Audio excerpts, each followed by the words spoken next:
படிக்கட்டு வழியா மாடிக்கு ஏறி போவோங்க. படிக்கட்டு வழியா மாடியிலிருந்து கீழே இறங்கி போவோம். படிக்கட்டுக்கும் படிப்புக்கும் ஒரு ஒற்றுமை இருக்கு. படிக்கட்டு கூட ஒரு மனுஷனை மேல ஏத்தும், அப்புறம் கீழே இறக்கி விடும். ஆனா நம்ம கையில வச்சிருக்கக்கூடிய படிப்பு ஒரு நாளும் ஒரு மனுஷனை கீழே இறக்காதுன்னு அழகா சொல்லுவாங்க இல்லையா?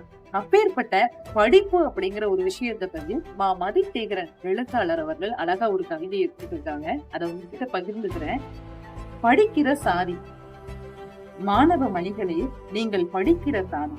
வடிக்கிற சோறில் குடிக்கிற நீரில் படி அளக்கிற தெய்வம் பார்த்திடும் குழந்தைகளே, சித்திரை மாதத்து நிலவுகள் நீங்கள். உங்களது இல்லத்தில் உத்திரம் நீங்கள்தான். ஆகையால் தான் கலத்தை பிடிக்கும் உழவர் கையில் செல்லுலர், களையெடுக்கும் பெண்கள் கையில் கம்ப்யூட்டர், உழவு செய்யும் மனிதன் ஓய்வு எடுக்க ஏற்றுவர் என அழகு பல கனவுகள் கண்டு யாம் ஆனந்தம் அடைகிறோம். எமது கனவுகளை நினைவாக்கும் திறன் மாணவர் உமக்கு உண்டு, யாம் அறிவோம். பெண்கள் கூட திங்கள் சென்று திரும்புதற்கு விண்கலங்கள் ஏற்படைக்கும். ஆகையால் தான் ஆடும் மேய்க்கும் சிறுவர்க்கும் பள்ளி ஆகாயத்தில் அமைக்கச் சொல்லி யாம் தூது விட்ட நாள் முதலே உழைத்தது விடுகளில். எனவே தேடுங்கள் பள்ளி, ஓடுங்கள் பள்ளி.